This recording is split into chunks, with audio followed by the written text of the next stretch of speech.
Guys, ito barko. Ito yung ginawa kong saranggola.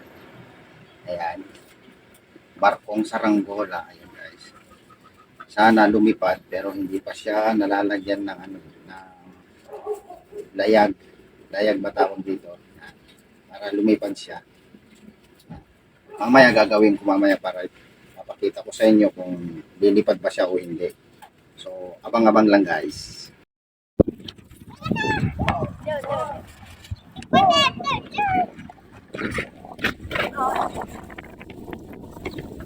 Yan.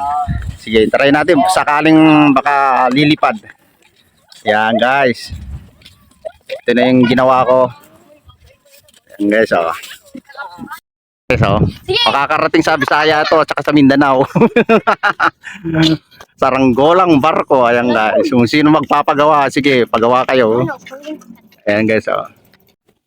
So yan guys, at sana nag-enjoy kayo sa panonood at saka nagustuhan nyo itong ginawa kong saranggolang barko na para sa mga batang nag-enjoy guys. Salamat!